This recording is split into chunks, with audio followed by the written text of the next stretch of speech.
வணக்கம். என் பேர் கோபாலகிருஷ்ணன் ராஜா. இந்த மானகிரி செல்வகுமார் மானங்கட்டம் இருக்கான் இல்லையா, அவன் வக்கீலாக இருக்கான். அவன் நம் சமூகத்துக்காக நிறைய பாடுபட்டிருக்கான். தன்மானத்தை, தன்னுடைய இந்த சமூகத்தை பாதுகாக்கிறதுல, மானத்தை காப்பாற்றுறதுல மிக முக்கிய பங்கு வகித்தவன் தான் இந்த மானகிரி செல்வகுமார். எங்கேயெல்லாம் அவமானப்பட்டு நிற்குதோ இந்த சமூகம், தேவேந்திர குல வேளாளர் சமூகம், அங்கேயெல்லாம் முதலாளாக நின்று இந்த மானத்தை, அந்த கரையை போக்குவதற்கு மிக மிக அரும்பாடுபட்ட சகோதரர் தான் இந்த திரு மானகிரி செல்வகுமார்.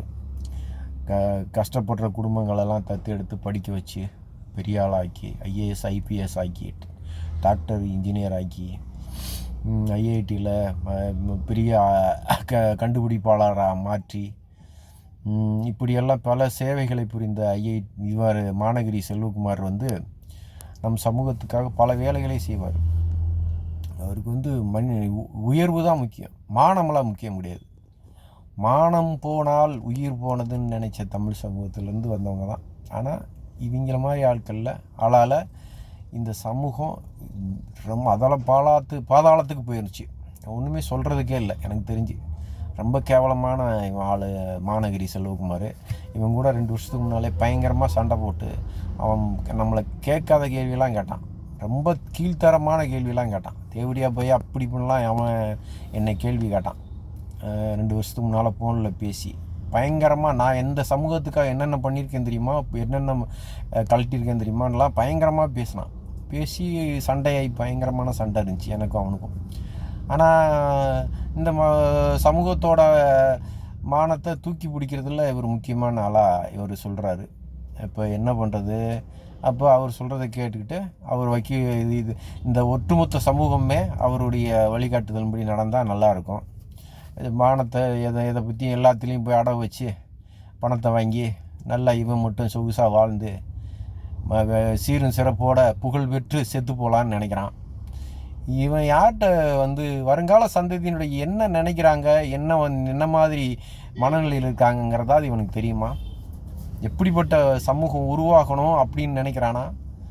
அடிமை சமூகம் உருவாகணும்னு இந்த மாதிரி ஆள்கள் இந்த சமூகத்தை அடிமையாக்கி அடகு வச்சு பொழப்பு நடத்தி பியத்தின்னு சாக்கடையை குடித்து வாழணும்னு நினைக்கிறான் இவன். இந்த மாதிரி ஆள்கள் இவங்களெல்லாம் அதான் சொல்கிறல்ல, சுட்டு கொல்லணும். உண்மையிலேயே சொல்கிறேன், ரொம்ப கொடுமையான ஆட்கள் இவங்க. இவன் சமூகத்தை இன்னும் 50 வருஷம் பின்தங்கிய நிலைக்கு கொண்டு போக தயாராக இருக்கான்.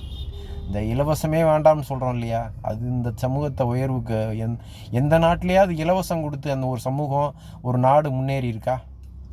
அந்த நாடு முன்னேறாது. கல்வி இலவசம், மருத்துவம் இலவசம் கொடுத்தா அந்த நாடு முன்னேறும். ஆனால் அடிப்படை தேவைகளுக்கு அன்னாடம் 1000 ரூபா, குடும்ப செலவுக்கு 1000 ரூபா கொடுத்து சாராய கடைகளை திறந்து வச்சு இந்த முன்னேறி இருக்கா? அப்படிப்பட்ட ஆட்சிகளுக்கு இருக்கிற இந்த நாட்டில் இவன் எல்லாத்தையுமே அடவு வச்சு இவன் தான் இந்த சமூகம்னு காட்டிக்க விரும்புகிறான்.